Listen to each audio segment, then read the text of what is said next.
Welcome students, I am Ankush Kumar. Our today's topic is types of chemical reactions. आज के topic में हम chemical reaction के बारे में पढ़ेंगे।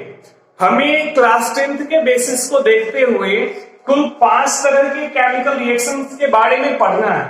Combination reaction, decomposition reaction, displacement reaction, double displacement reaction and redox reaction. इसके अलावा बहुत भी अलग अलग तरह के केमिकल रिएक्शंस हैं, लेकिन हमें उन्हें बहुत ज्यादा डिटेल्स में अभी पढ़ने की जरूरत नहीं है। बस हमें अभी स्टार्ट करना है इन बेसिक रिएक्शंस को, इसे हमें पहचानने के लिए सीखना है। तो चलिए हम इसके कुछ एग्जांपल्स देखते हैं और इसे समझने का हम प्रयास करते हैं। चलिए सबसे पहले हम स्टार्ट करेंगे कॉम्बिनेशन रिएक्शन से। इस कॉम्बिनेशन रिएक्शन के नाम से आपको समझ में आ रहा होगा किस तरह का रिएक्शन हो सकता है। इस कॉम्बिनेशन रिएक्शन के अंदर कॉम्बिनेशन रिएक्शन वैसा रिएक्शन है जिसमें रिएक्टेंट्स की संख्या 2 या 2 से अधिक होगी और ये सारे आपस में कंबाइन होकर के एक सिंगल प्रोडक्ट का फॉर्मेशन करेंगे। यानी हम कह सकते हैं कि अगर हमारे पास 2 रिएक्टेंट हो A और B और ये दोनों रिएक्ट करके एक सिंगल प्रोडक्ट बनाए AB, तो ये कहलाएगा हमारा कॉम्बिनेशन रिएक्शन। इसमें रिएक्टेंट्स की संख्या 2 या 2 से अधिक भी हो सकती है, जैसे A plus B plus C, ये तीनों मिलकर के एक नया सब्सटेंस बना रहा है ABC। इसी तरह के हम कुछ रिएक्शंस का स्टडी इस सेगमेंट में करने जा रहे हैं। तो चलिए स्टार्ट करते हैं, कुछ एग्जाम्पल ले सकते हैं। आप सबसे पहले एग्जाम्पल ले सकते हैं बर्निंग ऑफ मैग्नीशियम का। आप जब किसी भी सब्सटेंस को जलाते हैं उसमें आपको जो कॉम्बिनेशन रिएक्शंस देखने को मिलता है हम उसको देखते हैं। जैसे एक मैग्नीशियम मेटल है, मैग्नीशियम मेटल को जब आप जलाइएगा तो मैग्नीशियम ऑक्साइड बनाएगा MgO। यहाँ पे देखिए कोई थर्ड प्रोडक्ट का फॉर्मेशन नहीं हो रहा है, मात्र 2 रिएक्टेंट है और एक सिंगल प्रोडक्ट बन रहा है, तो इसलिए हम इसे कॉम्बिनेशन रिएक्शन कहेंगे। इसके अलावा कार्बन के कंबशन को भी हम कॉम्बिनेशन रिएक्शन के एग्जांपल में रख सकते हैं। कार्बन बर्न होकर के कार्बन डाइऑक्साइड प्रोड्यूस करता है। यहाँ पे कार्बन ऑक्सीजन से बर्न होकर के कार्बन डाइऑक्साइड बना रहा है और कहीं कहीं कार्बन कार्बन मोनोऑक्साइड भी बनाता है बर्न होकर के। आप समझते हैं ऐसा क्यों होता है? क्योंकि कार्बन जो है, आपने कल भी पढ़ा था, पिछले वीडियोस में आपने देखा था लॉज ऑफ मल्टीपल प्रोपोर्शन के बारे में, यानी क्लास 9 में आपने जो लॉज ऑफ मल्टीपल प्रोपोर्शन के बारे में जाना था उसी के बारे में। जी हाँ, तो हमने लॉज ऑफ मल्टीपल प्रोपोर्शन में पढ़ा था कि 1, 2 या 2 से अधिक टाइप के एलिमेंट्स आपस में 2 या 2 से अधिक कॉम्बिनेशन में अधिक रेशियो में रिएक्ट करके अलग अलग तरह के प्रोडक्ट का फॉर्मेशन करते हैं और यही हमारा लॉज ऑफ मल्टीपल प्रोपोर्शन कहलाता है। तो इसी लॉज ऑफ मल्टीपल प्रोपोर्शन के बेसिस पे देखें तो कार्बन ऑक्सीजन से बर्न होकर के कार्बन डाइऑक्साइड बनाता है और कार्बन ऑक्सीजन में बर्न होकर के कार्बन मोनोऑक्साइड भी बनाता है। जी हाँ, आपको कंडीशन मालूम होगा किस कंडीशन में कार्बन बर्न होकर के कार्बन मोनोऑक्साइड बनाएगा और किस कंडीशन में कार्बन ऑक्सीजन में बर्न होकर के कार्बन डाइऑक्साइड बनाएगा। अगर sufficient amount of oxygen present रहा, जी हाँ, अगर सफिशिएंट अमाउंट ऑक्सीजन प्रेजेंट रहा कंबशन के लिए तो वह कार्बन डाइऑक्साइड प्रोड्यूस करेगा और अगर इनसफिशिएंट ऑक्सीजन प्रेजेंट रहा तो इनसफिशिएंट ऑक्सीजन के प्रेजेंस में सिर्फ कार्बन मोनोऑक्साइड बनेगा। आप इसे बैलेंस कर सकते हैं। इसे बैलेंस करने के लिए ऑक्सीजन 2 है, यहाँ 2 लगा दीजिए। यहाँ कार्बन 2 हो जा रहा है तो उसके लिए भी 2 लगा दीजिए। अब इसको इंफॉर्मेटिव बना दीजिए, जैसा कि आपने मेरे पिछले वीडियो में देखा था। तो इसको इंफॉर्मेटिव बनाने के लिए क्या करना है, कार्बन सॉलिड स्टेट में होगा, ऑक्सीजन गैसियस स्टेट में लेंगे और ये दोनों कार्बन मोनोऑक्साइड जो बनाएगा वो गैसियस स्टेट में होगा। इसको भी इंफॉर्मेटिव बनाएंगे हम, कार्बन जो है सॉलिड स्टेट में होगा, ऑक्सीजन गैसियस स्टेट में और इन दोनों के रिएक्शन से जो बन रहे कार्बन डाइऑक्साइड, ये कार्बन डाइऑक्साइड गैसियस स्टेट में होगा। मैग्नीशियम, इसको भी हम थोड़ा इंफॉर्मेटिव बना देते हैं क्योंकि ये रिएक्शन पहले से बैलेंस है तो इसको बैलेंस करना पड़ेगा। ये अनबैलेंस है, इसको बैलेंस करने के लिए क्या करना होगा, यहाँ हमें 2 लगाना होगा। 2 लगाने से ऑक्सीजन 2 हो जाएगा, मैग्नीशियम को 2 करना है उसके लिए यहाँ भी 2 लगाना होगा। अब इसके फिजिकल स्टेट्स को रिप्रेजेंट कर देते हैं, ये सॉलिड होगा। ऑक्सीजन को गैसियस स्टेट में लेंगे और मैग्नीशियम ऑक्साइड जो बनेगा ये सॉलिड होगा। याद रखिएगा, इसके लिए एक स्पेशल कंडीशन देते हैं जो अक्सर बोर्ड में क्वेश्चन पूछता है, ध्यान रखिएगा। मैग्नीशियम को बर्न करने से पहले, आपने क्लास 9 में कभी मैग्नीशियम को बर्न किया होगा लैब में, अगर नहीं किया है तो आप अगले बार जब विद्यालय खुलेगी तो जाकर के आप स्कूल लैब में जाकर के आप इस मैग्नीशियम रिबन को बर्न करके देख सकते हैं। इसको जलाने से पहले आपको क्या करना होगा, मैग्नीशियम रिबन को सैंड पेपर के हेल्प से आपको रगड़ना होगा। जब आप सैंड पेपर के हेल्प से रगड़ेंगे तब जाकर के ये सही तरीके से ऑक्सीजन से रिएक्ट करेगा और सही तरीके से मैग्नीशियम ऑक्साइड बनेगा। क्यों बर्न करने से पहले रगड़ना पड़ रहा है, मैग्नीशियम रिबन से क्यों रब करना पड़ रहा है? इसका कारण ये है कि मैग्नीशियम रिबन को बर्न करना है अगर सही तरीके से तो हमें उसे रब करना होगा, क्योंकि मैग्नीशियम एक रिएक्टिव मेटल है। कैसा मेटल है? मैग्नीशियम एक रिएक्टिव मेटल है और मैग्नीशियम अपने सरफेस पर मैग्नीशियम ऑक्साइड का एक लेयर बना लेता है। तो अगर यह लेयर प्रेजेंट रहेगा ऑक्साइड का पहले से तो उसे हटाना उसको जरूरी है, क्योंकि अगर बगैर हटाए हम उसको रिएक्ट ऑक्सीजन से सही तरीके से नहीं करवा सकते हैं। इसलिए उसे सबसे पहले हमें सैंड पेपर से रगड़ना होगा और ये बोर्ड में सवाल पूछता है। और एक कार्बन डाइऑक्साइड के प्रेजेंस को कंफर्म करने का भी टेस्ट पूछता है, याद रखिएगा। कैसे हम कार्बन डाइऑक्साइड की प्रेजेंस का टेस्ट करेंगे? इसके लिए आपको लाइम वाटर यूज करना होगा। लाइम वाटर समझ रहे हैं किसको कहते हैं लाइम वाटर? जी हाँ, कैल्शियम हाइड्रोक्साइड के एक्वस सॉल्यूशन को CaOH2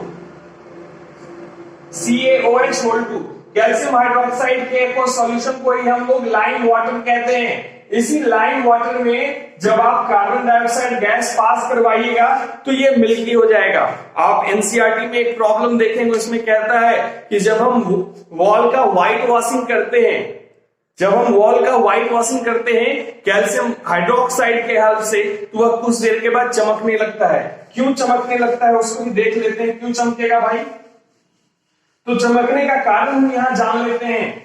वहां पे चमकने का कारण बहुतों को लगता है कि वो ड्राई हो जाता है, सूख जाता है, इस वजह से चमकता है। उसका एक और कारण है, समझिए क्या है। वो ये है कि जो सरफेस पर कैल्शियम हाइड्रोक्साइड यूज किया गया है, ये कैल्शियम हाइड्रोक्साइड एटमॉस्फेयर में प्रेजेंट कार्बन डाइऑक्साइड, जी हाँ, कार्बन डाइऑक्साइड एटमॉस्फेयर में प्रेजेंट रहता है। आपको मालूम है 0.03% कंसेंट्रेशन है इसका। तो ये कार्बन डाइऑक्साइड कैल्शियम हाइड्रोक्साइड से रिएक्ट करता है और कैल्शियम कार्बोनेट बना लेता है CaCO3 और साथ में वाटर भी रिलीज करता है और ये वाटर वेपराइज हो जाता है, गैस बन करके निकल जाता है और ये कैल्शियम कार्बोनेट जो है ये सॉलिड रह जाता है। और कार्बन डाइऑक्साइड चूंकि गैसेस स्टेट में है और कैल्शियम हाइड्रोक्साइड एक्वस है, तो समझ जाइए कि क्या होगा इसका। अगर इसको आपको बैलेंस करना है, आप देख सकते हैं किस तरह से बैलेंस करिएगा। यहाँ पे ऑक्सीजन कितना है? 3 2, यहाँ 3 1 है, 1 4 और यहाँ पे 2 और 2 4। कार्बन यहाँ 1 प्रेजेंट है, यहाँ भी कार्बन 1 प्रेजेंट है। दैट मींस लग रहा है कि ये टोटली बैलेंस रिएक्शन है, इसको परेशान करने की जरूरत नहीं है। तो ये बैलेंस केमिकल रिएक्शन है।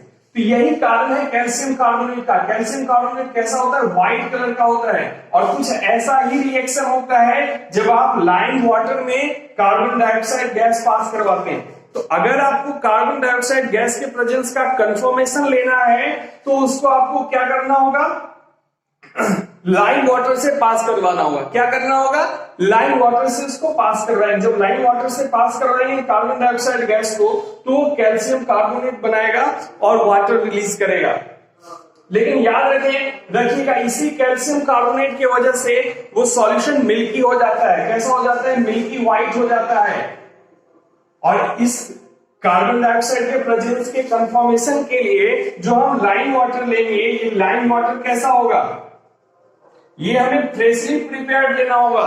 फ्रेशली कहने का मतलब जो हमने इसको तुरंत बनाया है। अगर हम बहुत पहले से बने हुए अगर कैल्शियम हाइड्रोक्साइड का सॉल्यूशन लेते हैं जो बहुत पहले बना के रखा गया है तो ये आपको रिएक्शन नहीं करने देगा, क्योंकि ये पहले से एटमॉस्फेयर में प्रेजेंट कार्बन डाइऑक्साइड से रिएक्ट कर करके ये कैल्शियम कार्बोनेट बना लिया रहता है। इसलिए जब भी आपको कार्बन डाइऑक्साइड के प्रेजेंस का कंफर्मेशन चाहिए होगा तो उसके लिए आपको फ्रेशली प्रिपेयर्ड लाइम वाटर लेना होगा।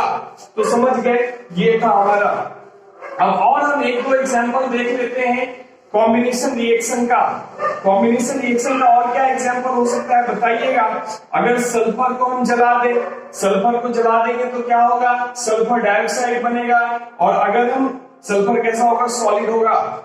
रिएक्शन बैलेंस है, सल्फर डाइऑक्साइड गैस होगा। ये जब जलेगा सल्फर तो आपको ब्लू कलर का फ्लेम देगा। सल्फर जलते हुए ब्लू कलर का फ्लेम देता है, याद रखिएगा। और अगर सल्फर डाइऑक्साइड गैस है आपके पास, सल्फर डाइऑक्साइड गैस है ये, और अगर आपको अगर आप इसको वापस ऑक्सीजन से रिएक्ट करवाते हैं तो ये रिएक्ट करके इस बार सल्फर ट्राइऑक्साइड गैस बना देगा। इसको बैलेंस कर लीजिएगा, आपको मालूम है किस तरह से बैलेंस करना है, आप प्रैक्टिस कर सकते हैं इसको बैलेंस करने का।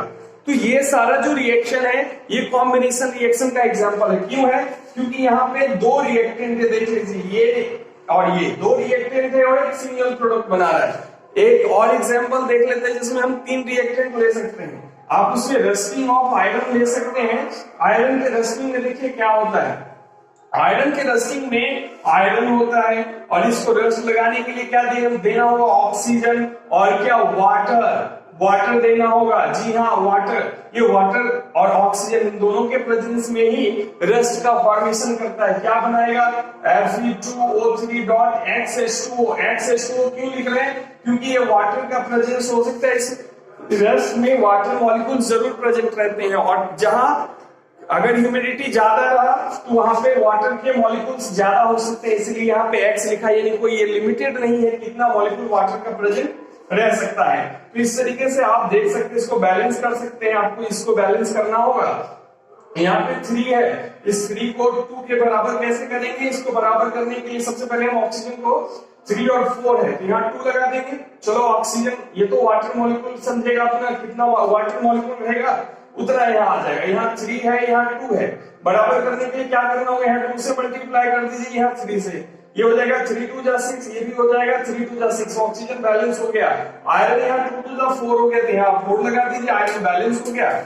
इस तरह से हमारा केमिकल रिएक्शन बैलेंस भी हो गया है। तो ये हमारा कहलाया कॉम्बिनेशन रिएक्शन। ये सारा अभी आपने जो एग्जांपल देखा ये सभी कॉम्बिनेशन रिएक्शंस का था। कॉम्बिनेशन रिएक्शन में क्या होता है, 2 रिएक्टेंट्स होते हैं और ये दोनों रिएक्ट करके एक सिंगल प्रोडक्ट का फॉर्मेशन करते हैं। तो चलिए इसी के साथ इस वीडियो को यही एंड करते हैं। अगले नेक्स्ट वीडियो में आप नेक्स्ट टाइप यानी अगले टाइप केमिकल रिएक्शंस के बारे में स्टडी कर पाएंगे। Thank you.